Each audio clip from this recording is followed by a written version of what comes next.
Idioms.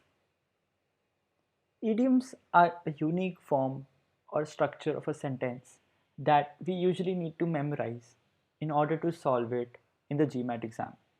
There are many idioms available, library which you can find on the internet as well. But memorizing so many idioms does not seem a viable option if you're preparing to get a very good score. In order to focus and spend time more on the conceptual part, idiom is one place which you can skip as well. In order to solve these idiom questions, what you need is just common sense. So I present my trick to solve these type of questions. If stuck, select the option which sounds right. So GMAT also looks at logical predication. When we talk about logical predication, it means that the sentence should make logical sense. This logical predication is also carried forward in idioms.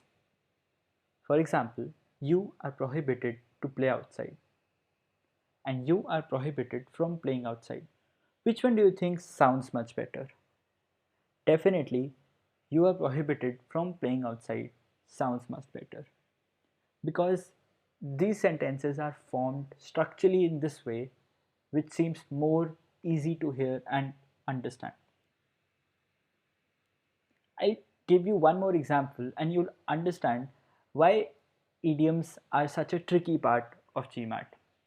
The financial crash of 2008 demonstrated that the world's capital markets are integrated more closely than never before, and events in one part of the global village may be transmitted to the rest of the village.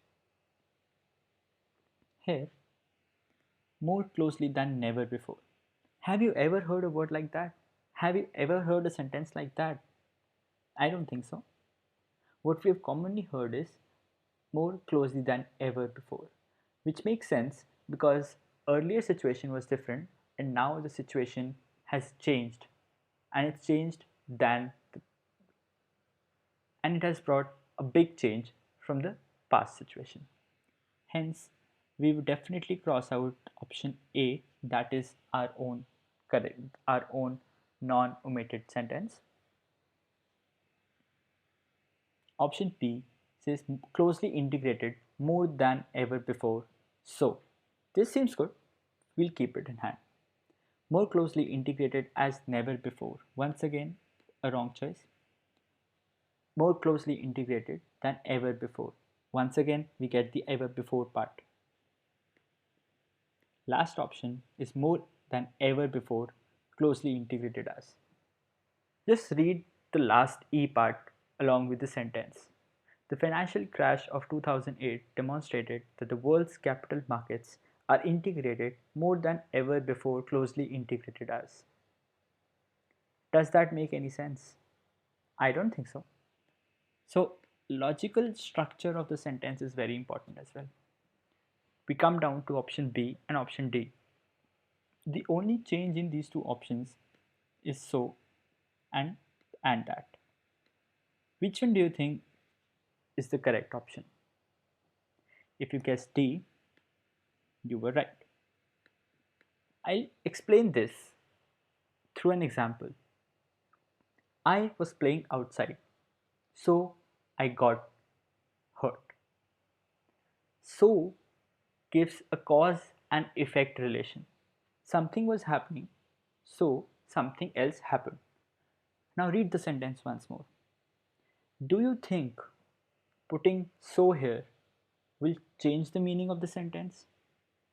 Would it make the financial crash the reason that global village may be transmitted to the rest of the village? Just read it once more.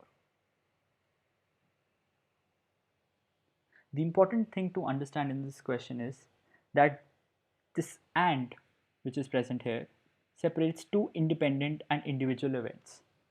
The events are not the cause of one or the other, and hence putting so here will change the meaning of the sentence, which we don't want to do. This is a very tricky and very good question, and you must practice questions like these, which would be available in the OG. All the best. Happy learning.